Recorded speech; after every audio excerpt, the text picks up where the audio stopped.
भगवान ने इस दुनिया में हर वस्तु को बहुत ही सुंदर ढंग से बनाया है, लेकिन मनुष्य की जो तीन मूलभूत आवश्यकता है वो है रोटी, कपड़ा और मकान।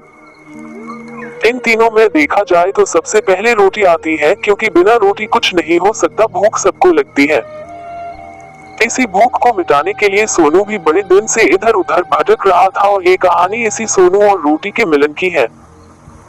बात उन दिनों की है जब मैं काशी हिंदू विश्वविद्यालय से स्नातकोत्तर की पढ़ाई कर रहा था। अंतिम वर्ष के घटनाओं में से एक सोनू की कहानी भी है।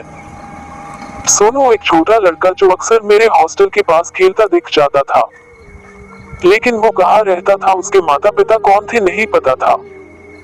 मैं अपने कमरे की खिड़की से जब उसको देखता था तो उस पर तरस आती थी। एक दिन मैंने उसको बुलाया और हॉस्टल के बाहर बेंच पर अपने साथ बैठने को कहा, लेकिन वो डर के कारण मेरे पास नहीं आया और भाग गया। मुझे बड़ा बुरा लगा कि क्या मैं इतना डरावना हूँ कि बच्चा मुझे देखकर भाग गया। मैं उठा और वापस चल दिया। एक दिन जब मैं शाम को टहल रहा था तब मैंने देखा कि वो बच्चा बाहर रखे जूठे में से खा रहा था।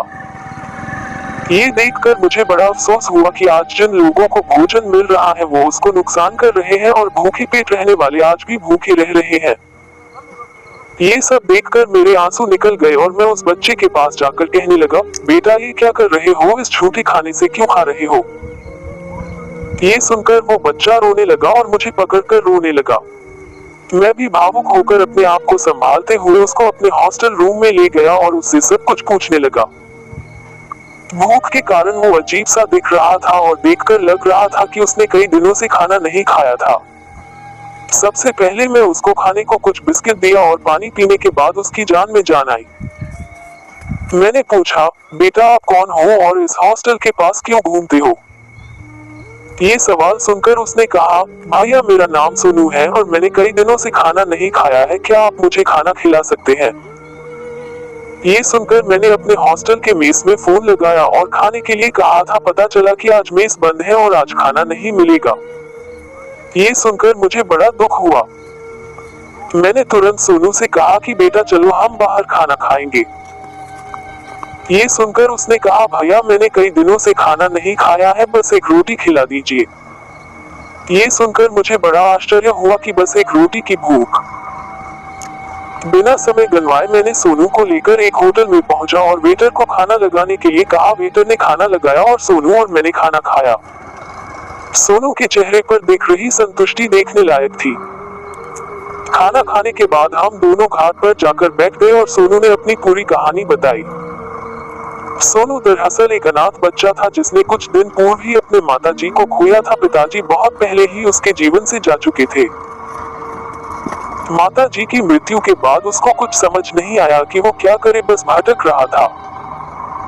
बस एक रोटी की ख्वाहिश लिए वो भटक रहा था। इस रोटी के लिए उसको कितना इंतजार करना पड़ा। कहानी सुनने के बाद मैं उसे एक अनाथ आश्रम में छोड़ आया और उसको बताया कि कभी कोई जरूरत हो तो मुझे बताना और ये मेरा नंबर और पता है। इतना कहकर मैं वहां से निकल गया, लेकिन उसको छोड़ने का मन नहीं कर रहा था। लेकिन मैं कुछ कर नहीं सकता था क्योंकि मैं हॉस्टल में रहता था। रात भर ढंग से सो नहीं पाया और बार बार उस सोनू का ही चेहरा दिख रहा था।